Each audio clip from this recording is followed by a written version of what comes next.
This essay example, as well as thousands of others, is available in text format on our website for free and without registration. Simply Google Ivy Panda Free Essays.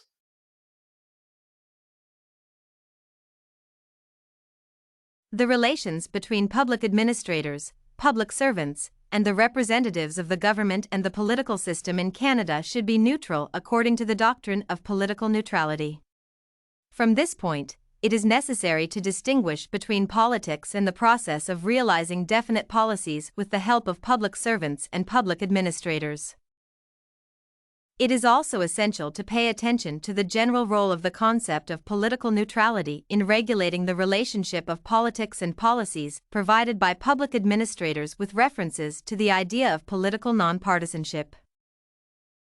Thus, the concept of political neutrality can be defined as the principle or doctrine according to which political administrators should not follow the vision of this or that political actor or take a side of different political parties and representatives. From this perspective, political administrators should be politically impartial, and a definite political force should not influence their activities.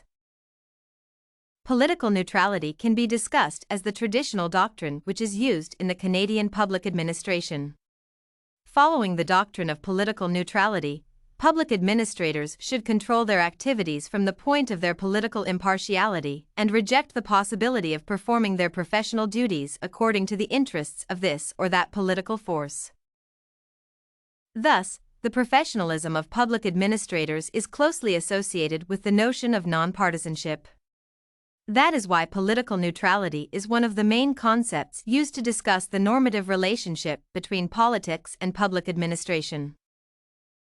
It is necessary to determine the principles according to which public administrators and public servants should realize the doctrine of political neutrality.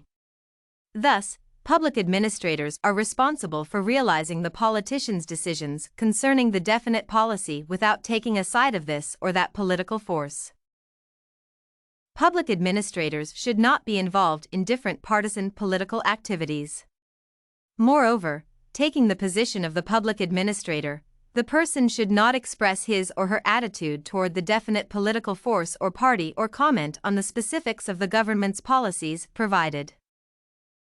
The principle of anonymity should be followed in relation to realizing definite policies or making decisions associated with political issues and their results for the public administration. Furthermore, the party in power cannot be discussed as the influential force that determines the opinion of public administrators according to executing policies. The mentioned principles can be considered preventive measures concerning public servants and public administrators and their activities while executing policies and decisions. Following the principles of the doctrine of political neutrality, public administrators can prevent the violation of political neutrality to perform successfully. Nevertheless, it is important to note that public administrators cannot be fully indifferent in relation to politics because of their interest in their occupation. Moreover, public administrators are directly controlled by the representatives of different political forces. However, public administrators and public servants should not publicly express their political visions.